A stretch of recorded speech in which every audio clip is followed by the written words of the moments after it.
Hello दोस्तों, स्वागत है आप सभी का हमारे यूट्यूब चैनल स्टडी हिट्स पर। तो दोस्तों आज हम शुरू करने वाले हैं क्लास 10 की हिस्ट्री का सबसे इम्पॉर्टेंट और exam oriented chapter nationalism in India. लेकिन दोस्तों सवाल ये है कि एक ऐसा देश जहां अलग अलग धर्म, भाषा, जाति, संस्कृति के लोग रहते थे, वो एक साथ मिलकर ब्रिटिश रूल के खिलाफ कैसे खड़े हुए। यही कहानी है इंडियन नेशनलिज्म की। इस चैप्टर में हम जानेंगे महात्मा गांधी की एंट्री ने फ्रीडम मूवमेंट को कैसे बदल दिया, नॉन कोऑपरेशन मूवमेंट और सिविल डिसोबीडियंस मूवमेंट कैसे शुरू हुए, अलग अलग सोशल ग्रुप ने इस मूवमेंट में क्या रोल निभाए और सबसे इम्पॉर्टेंट नेशनलिज्म ने पूरे भारत को एकता के सूत्र में कैसे बांधा। अगर आप बोर्ड एग्ज़ाम की प्रिपरेशन कर रहे हैं तो इस चैप्टर का हर टॉपिक बहुत ही इम्पॉर्टेंट है। मैं इस लेक्चर में हर कॉन्सेप्ट को सिंपल भाषा में समझाने की कोशिश करूँगी। एग्जाम्पल और इजी ट्रिक के साथ एक्सप्लेन करेंगे ताकि आप लोगों को रटना ना पड़े, बल्कि इसका कॉन्सेप्ट हमेशा हमेशा के लिए याद हो जाए। तो बिना किसी डिले के चलिए स्टार्ट करते हैं आज का चैप्टर नेशनलिज्म इन इंडिया। तो सबसे पहले हम जानेंगे नेशनलिज्म का मतलब क्या होता है। नेशनलिज्म का मीनिंग क्या है। नेशनलिज्म का मतलब होता है अपने देश के लिए प्यार, एकता और देश के लोगों में बिलोंगिंग की फीलिंग होना। इंडिया में नेशनलिज्म एक दिन में नहीं बना, ये धीरे धीरे ब्रिटिश रूल के खिलाफ स्ट्रगल करते हुए डेवलप हुआ। इस चैप्टर में हम देखेंगे कि कैसे अलग अलग कम्युनिटीज़ और लीडर्स ने मिलकर फ्रीडम मूवमेंट को स्ट्रॉन्ग बनाया और नेशनलिज्म को बढ़ावा दिया। सो फ्रेंड्स, यूरोप में पहले लोग अपने किंग या रूलर को ज़्यादा इम्पॉर्टेंट मानते थे, लेकिन बाद में नेशन स्टेट का कॉन्सेप्ट आया जहां लोग अपने देश को सबसे ऊपर रखने लगे। इस प्रोसेस में लोगों की आइडेंटिटी बदली, उन्हें लगा कि वो एक नेशन का हिस्सा हैं। National flag, national song, national symbol ने लोगों को एक साथ जोड़ने का काम किया। नेशनलिज्म एक दिन में नहीं बना, बल्कि कई सालों में डेवलप हुआ। अब हम इस चैप्टर में देखेंगे कि इंडिया में नेशनलिज्म कैसे डेवलप हुआ। यूरोप की तरह इंडिया में भी नेशनलिज्म धीरे धीरे ही डेवलप हुआ। इंडिया में नेशनलिज्म एंटी कॉलोनियल मूवमेंट के साथ जुड़ा हुआ था। ब्रिटिश रूल के अगेंस्ट स्ट्रगल ने लोगों को एक साथ लाया, लेकिन हर ग्रुप की प्रॉब्लम अलग थी, इसीलिए यूनिटी बनाना इजी नहीं था। गांधी जी और कांग्रेस ने सबको एक मूवमेंट में जोड़ने की कोशिश की। इंडिया में नेशनलिज्म का रीज़न ब्रिटिश कॉलोनियल रूल रहा। ब्रिटिश लोग इंडिया पर रूल कर रहे थे और इंडियंस को एक्सप्लॉइट कर रहे थे। जब लोग ब्रिटिश के अगेंस्ट लड़ने लगे, उन्हें महसूस हुआ कि सब एक ही प्रॉब्लम को फेस कर रहे हैं। इसी वजह से यूनिटी और नेशनलिज्म की फीलिंग बढ़ने लगी, लेकिन सब लोगों की प्रॉब्लम सेम नहीं थी। जैसे कि फार्मर्स की प्रॉब्लम अलग थी, वर्कर्स की अलग, बिजनेस की अलग, स्टूडेंट और मिडिल क्लास की अलग। इसीलिए फ्रीडम का मतलब भी सभी लोगों के लिए थोड़ा डिफरेंट था। महात्मा गांधी और नेशनल इंडियन कांग्रेस ने सब ग्रुप्स को एक मूवमेंट में जोड़ने की कोशिश की, लेकिन कभी कभी इन ग्रुप्स के बीच भी डिफरेंस और कॉन्फ्लिक्ट्स हुए। 20वीं सेंचुरी के बिगनिंग तक नेशनलिज्म पढ़ा था। इस चैप्टर में हम 1920 के बाद इवेंट्स पढ़ेंगे, नॉन कोऑपरेशन मूवमेंट के बारे में जानेंगे, सिविल डिसोबीडियंस को समझेंगे, देखेंगे कि कांग्रेस ने फ्रीडम मूवमेंट को कैसे ऑर्गेनाइज़ किया, समझेंगे कि किस तरह फार्मर्स, वर्कर, वुमेन, स्टूडेंट और बिजनेसमैन मूवमेंट ने पार्टिसिपेट किया। ये भी पढ़ेंगे कि नेशनलिज्म ने आम लोगों के दिमाग और सोच को कैसे बदला। फ़ोटो आप लोगों के एनसीईआरटी बुक में है। इस फ़ोटो में बहुत बड़े लेवल पर लोग रोड पर मार्च कर रहे हैं। ये दिखाता है कि फ्रीडम मूवमेंट में मास पार्टिसिपेशन बढ़ रहा था। हज़ारों लोग ब्रिटिश रूल के अगेंस्ट प्रोटेस्ट कर रहे थे। पब्लिक प्रोसेशन नेशनल मूवमेंट का कॉमन फीचर बन गए थे। द फर्स्ट वर्ल्ड वॉर, खिलाफत movement and non cooperation movement. 1919 के बाद इंडिया का फ्रीडम मूवमेंट और भी पावरफुल हो गया। अब सिर्फ एजुकेटेड लोग ही नहीं, बल्कि फार्मर, वर्कर, स्टूडेंट, वुमेन और बिजनेसमैन भी मूवमेंट में शामिल होने लगे। इस पीरियड में फर्स्ट वर्ल्ड वॉर 1914 जो 1918 तक हुई, खिलाफत मूवमेंट और नॉन कोऑपरेशन मूवमेंट ने इंडियन नेशनलिज्म को बहुत स्ट्रॉन्ग बना दिया। इसी सेक्शन में हम समझेंगे कि ये सब इवेंट्स कैसे हुए और इनका इंडिया पर क्या इम्पैक्ट पड़ा। 1990 के बाद फ्रीडम मूवमेंट सिर्फ कुछ सिटीज़ तक लिमिटेड नहीं रहा। अब गांव के लोग भी मूवमेंट में आने लगे। फार्मर्स और वर्कर भी ब्रिटिश के खिलाफ खड़े होने लगे। महिलाओं और स्टूडेंट ने भी पार्टिसिपेट किया। साथ ही प्रोटेस्ट करने के नए तरीके भी आए, जैसे सत्याग्रह, नॉन कॉपरेशन, बायकॉट। इसीलिए नेशनल मूवमेंट पहले से बहुत बड़ा और पावरफुल बन गया। वर्ल्ड वॉर 1914-1918 चल रही थी, तब ब्रिटेन को बहुत पैसे और सोल्जर्स की ज़रूरत थी। इसीलिए ब्रिटिश गवर्नमेंट ने इंडिया से बहुत ज़्यादा पैसा लिया, वॉर लोन्स कलेक्ट किए, टैक्सेस बढ़ाए, कस्टम ड्यूटी इंक्रीज़ की, इनकम टैक्स इंट्रोड्यूस किया। इसका बर्डन इंडियन लोगों पर आ गया। 1913 से 1980 के बीच रोज़ की चीज़ों के प्राइसेस लगभग डबल हो गए थे। खाना, कपड़े और ज़रूरी सामान बहुत महंगा हो गया था। मिडिल क्लास लोगों के लिए घर चलाना बहुत मुश्किल हो गया था। ब्रिटिश गवर्नमेंट को वॉर के लिए सोल्जर्स चाहिए थे, इसीलिए गांव के लोगों को फोर्सफुली आर्मी में रिक्रूट किया गया। इस प्रोसेस को कहते हैं फोर्स्ड रिक्रूटमेंट। बहुत लोग अपनी मर्जी के बिना आर्मी भेजे गए। इस वजह से विलेज में ब्रिटिश के खिलाफ गुस्सा बढ़ने लगा। 1918 से 1990 और 1921 में क्रॉप्स फेल हो गई, फूड की बहुत शॉर्टेज हो गई। साथ ही इन्फ्लुएंजा यानी फ्लू नाम की डेंजरस डिसीज़ भी फैल गई। इस एपिडेमिक और फेमिनाइन की वजह से लगभग 12 से 13 मिलियन लोगों की डेथ हो गई। ये इंडिया के हिस्ट्री की सबसे बड़ी ट्रेजेडीज़ में से एक थी। जब फर्स्ट वर्ल्ड वॉर ख़त्म हुआ तो इंडियंस को लगा अब ब्रिटिश टैक्सेस कम कर देंगे और हमारी लाइफ बेटर हो जाएगी, लेकिन ब्रिटिश गवर्नमेंट ने कुछ भी इम्प्रूव नहीं किया। टैक्सेस वैसे ही रहे, महंगाई और भी बढ़ गई। इसीलिए लोग ब्रिटिश गवर्नमेंट से और नाराज़ हो गए। जब लोग ब्रिटिश से बहुत नाराज़ थे, तब एक नए लीडर आए, वो थे महात्मा गांधी। उन्होंने वायलेंस के बिना ब्रिटिश के अगेंस्ट लड़ने का नया तरीका दिया। इस नए तरीके को बाद में सत्याग्रह कहा गया। गांधी जनवरी 1950 में साउथ अफ्रीका से इंडिया वापस आए। साउथ अफ्रीका में उन्होंने इंडियंस के राइट के लिए सक्सेसफुल स्ट्रगल की थी। वहाँ उन्होंने रेसिज्म और अनफेयर लॉज के अगेंस्ट पावरफुल प्रोटेस्ट किया। इसी एक्सपीरियंस को लेकर गांधी जी इंडिया आए और यहाँ भी ब्रिटिश के अगेंस्ट पीसफुल मूवमेंट शुरू किया। ये फ़ोटो साउथ अफ्रीका की है। इसमें इंडियन वर्कर्स मार्च कर रहे हैं। 1913 में गांधी जी ने वर्कर्स को लीड किया था। जब गांधी जी को अरेस्ट किया गया तो भी ज़्यादा वर्कर मूवमेंट में शामिल हो गए। ये सत्याग्रह एक सक्सेसफुल एग्जाम्पल था। साउथ अफ्रीका में गांधी जी ने देखा कि इंडियंस के साथ अनफेयर ट्रीटमेंट हो रहा था, इसलिए उन्होंने एक नया प्रोटेस्ट का तरीका शुरू किया था जिसका नाम सत्याग्रह था। सत्य मीन्स ट्रुथ और आग्रह का मीन्स स्ट्रॉन्ग डिटर्मिनेशन। इसका मतलब है हमेशा सच का साथ देना, किसी के साथ वायलेंस ना करना, अगर लॉ गलत है तो उसका पीसफुली अपोज करना। गांधी जी का मानना था कि अगर हमारा कॉज सही है तो हमें वायलेंस की ज़रूरत नहीं है। सत्याग्रह का मतलब सच और अहिंसा के बल पर अन्याय का विरोध करना। कहते थे एनिमी को मारना या उससे बदला लेना ज़रूरी नहीं है। एक सत्यार्थी किसी को हर्ट नहीं करता, गुस्सा या रिवेंज नहीं रखता, पीसफुली प्रोटेस्ट करता है। उनका बिलीव था कि अगर हम सच और नॉन वायलेंस का यूज़ करेंगे तो सामने वाला भी एक दिन अपनी गलती समझ लेगा। इसी तरह से ट्रुथ की जीत होगी, यानी सत्य की जीत होगी। बहुत रिलीजन, कास्ट और कम्युनिटीज़ थी। गांधी जी का मानना था कि अगर सब लोग वायलेंस छोड़कर अहिंसा का रास्ता अपनाएंगे तो पूरा देश एक हो जाएगा। इसीलिए नॉन वायलेंस को गांधी जी ने अपना सबसे बड़ा वेपन बनाया।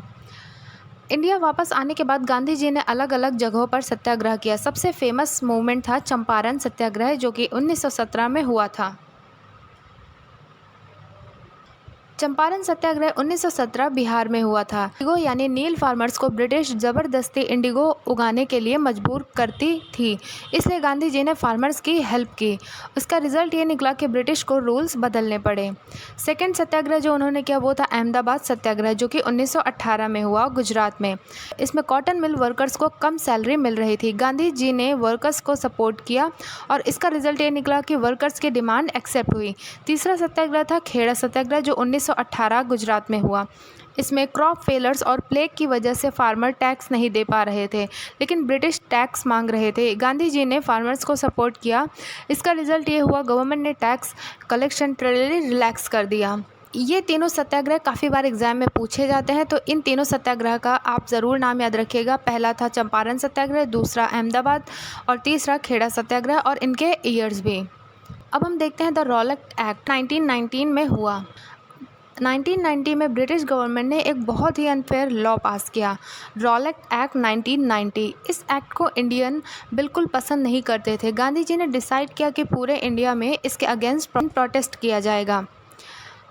इस लॉ के बाद ब्रिटिश गवर्नमेंट किसी भी इंडियन को अरेस्ट कर सकती थी, जेल भेज सकती थी, 2 साल तक बिना ट्रायल के प्रिजन में रख सकती थी। प्रिजन का मतलब जेल में रख सकती थी, यानी किसी को कोर्ट में प्रूव भी नहीं करना पड़ता था। इसलिए इंडियंस ने इस लॉ को बोला ब्लैक एक्ट यानी काला कानून। रॉलेट एक्ट का मतलब है arrest without trial. Gandhi ji ने कहा 6 अप्रैल 1990 को पूरे इंडिया में हड़ताल होगी, शॉप्स बंद रहेंगी, लोग पीसफुली प्रोटेस्ट करेंगे, किसी तरह की वायलेंस नहीं होगी। इस प्रोटेस्ट का पर्पस था ब्रिटिश को दिखाना कि इंडियंस यूनाइटेड हैं। जब ब्रिटिश ने देखा कि रेल वर्कर्स स्ट्राइक कर रहे हैं, शॉप्स बंद हैं, हर सिटी में रैलीज हो रही हैं, तो गवर्नमेंट डर गई, इसलिए को अरेस्ट कर लिया। गांधी जी को दिल्ली आने से रोक दिया गया। 10 अप्रैल 1919 को अमृतसर में लोग पीसफुली प्रोटेस्ट कर रहे थे। पुलिस ने उन पर फायरिंग कर दी। इसके बाद लोग बहुत गुस्से में आ गए। कुछ जगह बैंक पर अटैक हुआ, रेलवे स्टेशन को नुकसान पहुंचाया गया, पोस्ट ऑफिस पर भी अटैक हुआ। सिचुएशन कंट्रोल करने के लिए ब्रिटिश गवर्नमेंट ने मार्शल लॉ लगा दिया और जनरल डायर ने कमांड दे दी। यही इवेंट आगे चलकर जलियांवाला बाग मैसेकर कहलाया। 13 अप्रैल 1919 को बैसाखी का फेस्टिवल था। हज़ारों लोग जलियांवाला बाग यानी अमृतसर में इकट्ठा हुए थे। कुछ लोग रॉलेट एक्ट के खिलाफ प्रोटेस्ट करने आए थे और बहुत गांव के लोग बैसाखी का मेला देखने आए थे। उन्हें पता भी नहीं था कि मार्शल लॉ लगा हुआ है। तब जनरल डायर ने आर्मी के साथ वहां पहुंच गया। उसने बाग के सारे एग्जिट गेट बंद करवा दिए, लोगों को भागने का मौका नहीं दिया, सीधा बिना वार्निंग के फायर शुरू कर दी। पीपल वहीं मर गए और बहुत सारे लोग घायल हुए। जनरल डायर ने खुद कहा कि उसका एम सिर्फ भीड़ को हटाना नहीं था, उसका पर्पस था इंडियंस को इतना डरा देना कि वो दोबारा ब्रिटिश गवर्नमेंट के खिलाफ प्रोटेस्ट ना करें, यानी वो इंडियंस के दिल में टेरर क्रिएट करना चाहते थे। जब जलियांवाला बाग की न्यूज़ पूरे इंडिया में फैल गई, लोग बहुत गुस्सा हो गए। कई जगहों पर स्ट्राइक हुई, पुलिस से क्लैशेस हुए, गवर्नमेंट बिल्डिंग पर अटैक हुआ। ब्रिटिश गवर्नमेंट ने और भी ज़्यादा स्ट्रिक्ट एक्शन लिया। उन्होंने लोगों को ज़मीन पर नाक रगड़ने पर मजबूर किया। सड़क ऑफिसर्स को सैल्यूट करना कंपलसरी कर दिया गया। कई लोग को पब्लिक में मारने लगे, कई विलेजेस पर बॉम्बिंग भी की। ये सब लोग को इंसल्ट और डराने के लिए किया गया। गांधी जी का मूवमेंट हमेशा अहिंसा पर बेस्ड था, लेकिन जब कई जगह वायलेंस शुरू हो गई, तब गांधी जी को लगा कि लोग अभी नॉन वायलेंस के लिए रेडी नहीं हैं। इसीलिए उन्होंने रॉलेट सत्याग्रह को बंद यानी कॉल ऑफ कर दिया। गांधी जी ने सोचा अगर पूरे इंडिया को आज़ादी चाहिए तो सिर्फ हिंदूज़ या सिर्फ मुस्लिम से काम नहीं चलेगा, दोनों कम्युनिटीज़ को मिलकर ब्रिटिश के अगेंस्ट लड़ना होगा। इसलिए गांधी जी ने हिंदू मुस्लिम यूनिटी पर बहुत जोर दिया। फर्स्ट वर्ल्ड वॉर में ओटोमन टर्की हार गया। मुस्लिम्स के लिए ओटोमन एम्परर को खलीफा माना जाता था। खलीफा मतलब मुस्लिम्स कम्युनिटी के रिलीजियस लीडर। रूमर्स फैल गई कि ब्रिटिश और एलाइज खलीफा की पावर छीन लेंगे। इस बात से इंडियन मुस्लिम बहुत अपसेट हो गए। 1919 में बॉम्बे में खिलाफत कमेटी बनाई गई। इसका एम था खलीफा की पोजीशन को बचाना, ब्रिटिश गवर्नमेंट पर प्रेशर बनाना। इस मूवमेंट के इम्पॉर्टेंट लीडर थे मोहम्मद अली और शौकत अली। ये दोनों अली ब्रदर्स के नाम से भी फेमस हैं। अली ब्रदर्स ने गांधी जी से सपोर्ट मांगा। गांधी जी ने सोचा अगर कांग्रेस और मुस्लिम एक साथ आ गए तो फ्रीडम मूवमेंट और स्ट्रांग हो जाएगा। इसीलिए गांधी जी ने खिलाफत मूवमेंट को सपोर्ट किया। सितंबर 1920 में कलकत्ता सेशन में कांग्रेस को कन्विंस किया, नॉन कोऑपरेशन मूवमेंट शुरू करने का डिसीजन लिया। इस मूवमेंट का एम था खिलाफत को सपोर्ट करना और स्वराज यानी सेल्फ रूल पाना। Why non cooperation?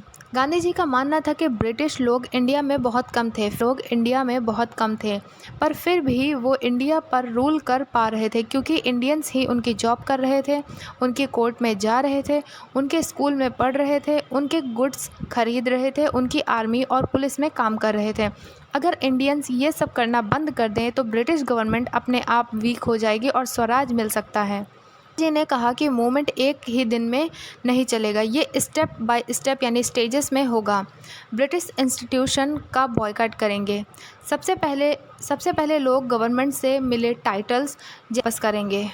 Second stage British institution को बॉयकॉट करेंगे, जैसे गवर्नमेंट जॉब्स छोड़ना, आर्मी ज्वाइन न करना, पुलिस की जॉब ना करना, कोर्ट का यूज़ ना करना, लेजिस्लेटिव काउंसलिंग का बॉयकॉट करना, गवर्नमेंट स्कूल और कॉलेजेस छोड़ना, गुड्स खरीदना बंद करना। स्टेज 3 में था, अगर ब्रिटिश गवर्नमेंट फिर भी नहीं मानी तो सिविल डिसओबीडियंस शुरू होगा, यानी ब्रिटिश के अनफेयर लॉ का ओपनली तोड़ना, लेकिन पीसफुली। 20 की समर में गांधी जी और शौकत अली पूरे इंडिया में घूमे। उन्होंने पब्लिक मीटिंग की, लोगों को मूवमेंट का पर्पस समझाया, हिंदू और मुस्लिम दोनों का सपोर्ट मांगा। धीरे धीरे मूवमेंट पूरे इंडिया में पॉपुलर होने लगा। कांग्रेस के सब लीडर्स गांधी जी से अग्री नहीं करते थे। उनकी कंसर्न थी कि काउंसिल इलेक्शन का बॉयकॉट सही नहीं होगा, मूवमेंट वायलेंट हो सकता है, कंट्री में लॉ एंड ऑर्डर खराब हो सकता है। इसीलिए कांग्रेस के अंदर बहुत डिस्कशन और डिबेट हुई। से दिसंबर 1920 तक कांग्रेस में बहुत डिबेट हुई। आखिरी में नागपुर सेशन दिसंबर 1920 यहाँ सब लीडर एक कॉम्प्रोमाइज़ पर एग्री हो गए और ऑफिशियली नॉन कॉपरेशन मूवमेंट को कांग्रेस ने अप्रूव कर दिया। अब ये मूवमेंट पूरे इंडिया में स्टार्ट हो गया। मूवमेंट में देखेंगे कि किस किस ने पार्टिसिपेट किया। अब इसमें हम एक डायग्राम देख सकते हैं। इस फ़ोटो में लोग फॉरेन क्लोथ्स को जला रहे हैं और उनका बॉयकॉट कर रहे हैं। उस टाइम फॉरेन क्लोथ्स को ब्रिटिश इकोनॉमिक पावर का सिंबल माना जाता था। इसीलिए गांधी जी ने कहा, फॉरेन कपड़े मत खरीदो और खादी पहनो और स्वदेशी प्रोडक्ट यूज़ करो। इससे ब्रिटिश कंपनीज़ का बिजनेस कम हुआ, इंडियन व्यूवर्स और इंडस्ट्रीज़ को सपोर्ट मिला। Differing stands with in the movement. The movement in the towns. Movement की शुरुआत सिटीज़ के मिडिल क्लास लोगों ने की। नॉन कॉपरेशन मूवमेंट सबसे पहले सिटीज़ में शुरू हुआ। इसमें मेनली पार्टिसिपेट किया students, teachers, lawyer, educated middle class लोगों ने। सबने गांधी जी की बात मानकर ब्रिटिश इंस्टीट्यूशन का बॉयकॉट करना शुरू कर दिया। इससे क्या हुआ? इससे हज़ारों स्टूडेंट्स ने गवर्नमेंट स्कूल और कॉलेजेस छोड़ दिए। टीचर और हेडमास्टर ने रिज़ाइन कर दिया। लॉयर्स ने ब्रिटिश कोर्ट में केसेस लड़ना बंद कर दिया। ये सब ब्रिटिश गवर्नमेंट को वीक करने के लिए किया गया था। कांग्रेस ने कहा, ब्रिटिश लेजिस्लेटिव काउंसिल इलेक्शन का बॉयकॉट करो। ज़्यादातर प्रोविंस ने इलेक्शन का बॉयकॉट किया एक्सेप्ट मद्रास। मद्रास में जस्टिस पार्टी ने इलेक्शन में पार्टिसिपेट किया। क्यों? क्योंकि justice party mainly non Brahmans party थी। उनका मानना था कि अगर वो काउंसिल में जाएंगे तो उन्हें गवर्नमेंट में पावर मिलेगी। उस टाइम गवर्नमेंट की जॉब और पावर ज़्यादातर ब्राह्मण्स के पास होती थी, इसलिए जस्टिस पार्टी ने बॉयकॉट नहीं किया। मूवमेंट का सबसे बड़ा इम्पैक्ट इकोनॉमी पर पड़ा। लोगों ने फॉरेन गुड्स खरीदना बंद कर दिया, फॉरेन क्लोथ्स का बॉयकॉट किया, फॉरेन कपड़े जलाए गए। इस वजह से फॉरेन क्लोथ्स का इंपोर्ट बहुत कम हुआ। 1921 में 102 करोड़ और 1922 में 57 करोड़, यानी लगभग आधा रह गया। साथ ही इंडियन टेक्सटाइल मिल्स की प्रोडक्शन बढ़ गई। हैंडलूम वीवर्स को भी फ़ायदा मिला। शुरू में मूवमेंट बहुत सक्सेसफुल था, लेकिन धीरे धीरे प्रॉब्लम्स आने लगी। प्रॉब्लम नंबर 1, खादी बहुत महंगी थी। पुअर लोग यानी गरीब लोग रोज़ खादी नहीं खरीद सकते थे, इसीलिए कुछ लोग फिर से मिल मेड क्लोथ पहनने लगे। प्रॉब्लम नंबर 2, ब्रिटिश स्कूल और कोर्ट का बॉयकॉट तो कर दिया, लेकिन उनकी जगह इंडियन स्कूल और कोर्ट अभी प्रॉपरली रेडी नहीं थे। अल्टरनेटिव इंस्टीट्यूशन बनाने में टाइम लग रहा था। इसका रिजल्ट था कि स्टूडेंट वापस गवर्नमेंट स्कूल जाने लगे, लॉयर्स फिर से कोर्ट में काम करने लगे। इस वजह से सिटीज़ में मूवमेंट स्लो पड़ गया। Rebellions in the country side. अब नॉन कॉपरेशन मूवमेंट सिर्फ सिटीज़ तक लिमिटेड नहीं रहा, ये गांव तक भी पहुंच गया। फार्मर्स और ट्राइबल्स भी ब्रिटिश के ख़िलाफ़ मूवमेंट में शामिल होने लगे, लेकिन उनकी प्रॉब्लम सिटीज़ के लोगों से अलग थी, इसलिए उनका मूवमेंट भी थोड़ा अलग था। इसके बारे में हम आगे पढ़ते हैं। अवध यानी उत्तर प्रदेश में फार्मर्स का मूवमेंट बाबा रामचंद्र ने लीड किया। बाबा रामचंद्र पहली बार फिजी में इंडेंटर्ड लेबर यानी गृह वित्तीय मजदूर के रूप में काम कर चुके थे। बाद में वो सन्यासी बन गए और इंडिया लौटकर फार्मर्स के लीडर बने। फार्मर्स किन लोगों के खिलाफ प्रोटेस्ट कर रहे थे?